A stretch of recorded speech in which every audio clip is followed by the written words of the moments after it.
Lloydy, we've thrown it open to the Essendon supporters to see what they want to ask you for this week. And plenty of great questions coming through. We'll whip through a selection. Firstly, some questions about the Essendon rucking situation. Should Essendon play a second ruckman? It's interesting where the game's gone. I thought that when Reece Stanley and Blixarves went into the ruck together on Friday night, it changed the whole dimension of how Geelong play in a good way. The problem at Essendon is that you've got Bell Chambers, but Giles and him maybe can't play on the same team because they're the old-fashioned, probably big lumbering type of ruckman.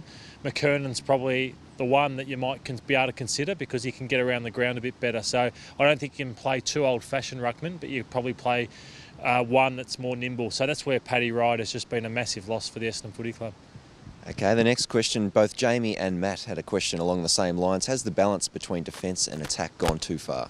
Oh, I don't think so. I just think that the ball movement of the Bombers has just gone a bit skew-if, and Richmond's criticised heavily for going too wide, too short, too slow, and I think Essendon's in that category at the moment. So hopefully they can make some adjustments, and I think the defence has just been unbelievable this year. Every single one of them's in good form. It's just the midfield and forward that need to get their ball movement better, and the forwards have to start taking some grabs. A question from Michael. How does the club improve its forward 50 to goal ratio? I think what I just touched on there, the ball movement's got to improve. I think James Hird identified that after the weekend where it was just too slow. It was only when the game was gone in the last quarter that the boys started tape breaking the lines, going through the corridor, not kicking it sideways. And I think with that, Carlisle and Danaher have to improve, probably have to be stronger in the air, not get knocked off the ball as easily, and work a bit harder. Well, Adam wants to know, do you think Essendon will be better off with Hurley forward and sending Carlisle back?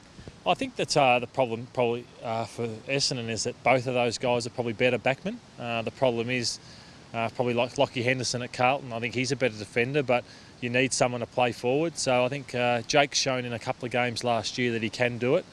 Michael probably ran under the footy a bit too often as a forward, whereas he just looked so much at home as a defender. So I'd be sticking with Carlisle forward for this year, and hopefully he can develop into a good centre forward.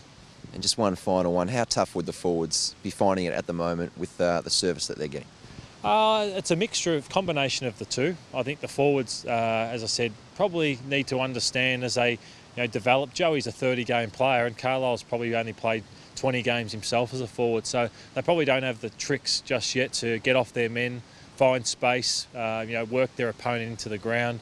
All those sorts of things to get a few more easier shots at goal. And I suppose Scott Lucas and I, it took us 50, 60 games before we developed. And from that point on, our bad games weren't as bad as probably what the Joey and Jake are going through at the moment. So they'll be right, but it starts with the ball movement this Friday night against the Roos, which has to improve, and hopefully it will help those guys as well. All right, thanks a lot for your time, Lloydy, and we'll speak to you again later in the week as we look ahead to the big clash against North Melbourne. Thanks, Simon. Thank you.